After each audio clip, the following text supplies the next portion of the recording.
Boxes, boxes, boxes. They make great gifts. Hello, I'm Bodie Pendus. And you know, woodworking can simply be defined as box making. Today we're going to give you some ideas how to make boxes.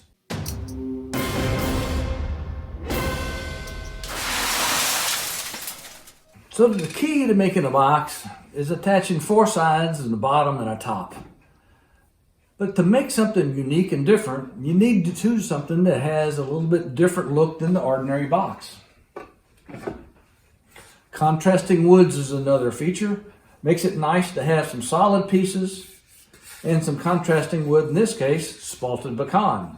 The lid attachment's a simple magnet. Little rest for that. Simple box, very nice effect.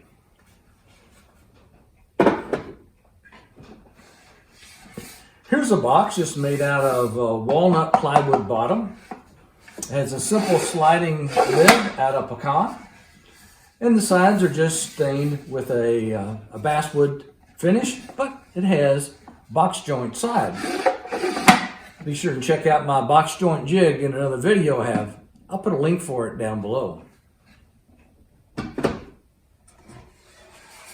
Here's another one with a unique, different lid. It's got finger holes for lift out. It has a little lip around here out of walnut in this. And again, this box is made with a box joint jig.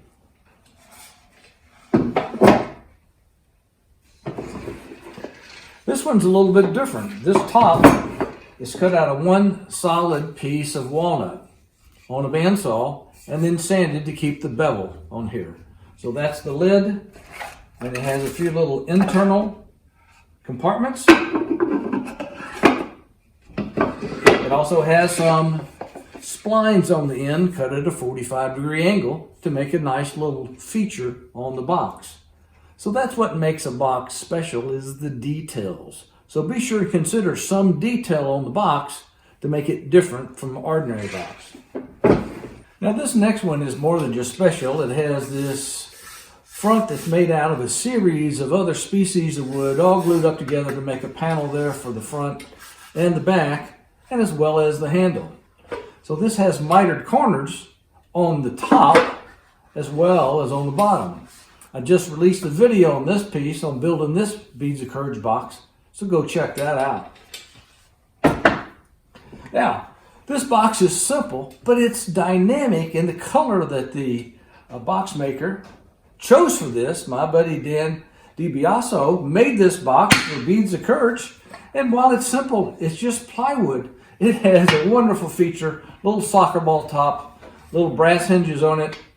It's great, and the kids from the Beads of Courage program will really enjoy that.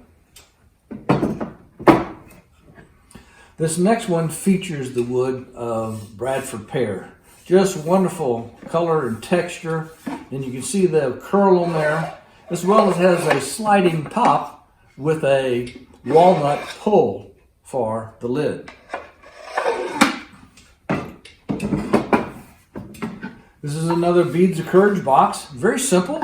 All it does is have a regular basswood base with box joints, and this is a piece of, what is this? Maple. This is maple with a walnut trim around it. Nice little inset for that. And then this is a simple green box, and what makes this different is the fact that it has a handle on here that pivots. So this lid is attached with pins to make it a different feature, and it has feet on it. So consider some of these features when you make your boxes for this Christmas or for other gifts that you may make throughout the year. This last box is a little bit different than the others. It's a lot bigger. So it started out as a sample on how to make a box with my box joint jig.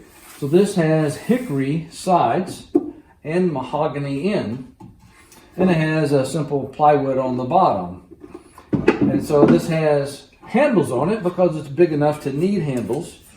And I had a top that had 2 pieces of spalted pecan, but they weren't quite long enough to span this whole section. So what I did is I got a piece of walnut, put it in here and stretched it out so it would be long enough to fit and cover the opening. Well, I like that so much, I put another piece in here to make a cross. And lo and behold, it makes for a nice feature on this box. It's got spalted pecan and walnut in here. This bevel on the top feature makes for a nice effect. Consider adding a feature like that on some of your bigger boxes. Makes a nice Christmas gift as well. So if you enjoyed our box ideal video, be sure and give me a thumbs up. Happy box making. Come back and see me real soon.